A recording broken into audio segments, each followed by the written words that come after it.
lot of people speak about the spiritual connection they experience when tilling the soil. I would like you to speak about that and also speak about the life lessons you have learned from farming. Oh, I've learned many life lessons from farming. Number one is patience. Patience, it has waves in every aspect of life for me, but farming has genuinely kept that in the forefront of my being, of understanding patience is part of this entire process.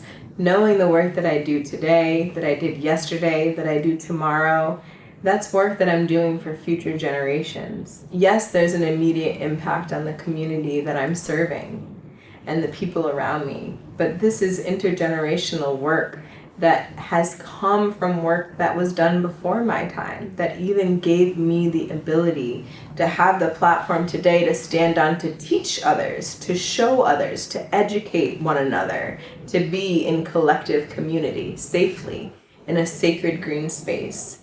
And I say sacred because spirituality is very much a part of it. We give thanks to the land. We honor those who stewarded the land we're on before us, because there was a lot of harm, hurt generationally to our people, melanated people, and we know this historically on the land.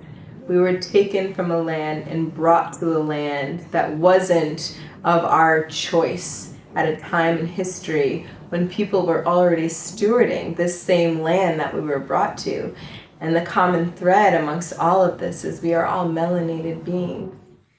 We are people of the sun, which the sun loves, and our melanin reacts in such a way that is powerful. And this isn't something that I always preach at the farm, but is an intrinsic way in the way that I move, in the way that I spiritually understand we are connected and we are one.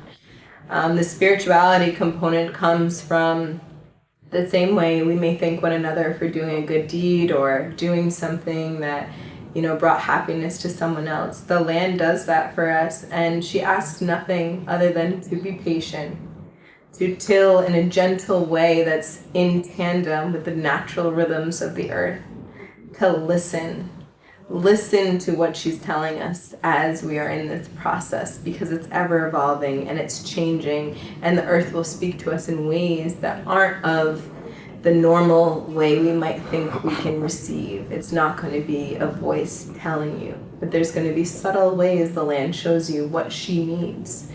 And when we're able to tune into that, we release ourselves from this paradigm that we are just these structural beings, and we understand our energy is actually part of everything around us, including the food we grow. And that's why it's ever more important to know who grows your food. How is it grown? Is it done with intentionality? And I believe that can be felt in the foods that you receive. If it doesn't work, try it again. That's definitely a life lesson I've learned. I have tried different farming methods, intuitive farming as I like to call it, where I may want to trellis something a certain way or, change how I'm growing something.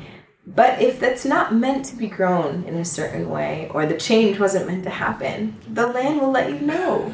And the beauty of it is you have another season that's going to come and go, and you try it again. You don't get discouraged. And that's the beauty in farming. I've heard so many mixed reviews. Some people say it was hard, it was easy. It's right in between. It's trial and error. It's not being so hard on yourself and understanding the same way the land will let you know this is not the way to grow.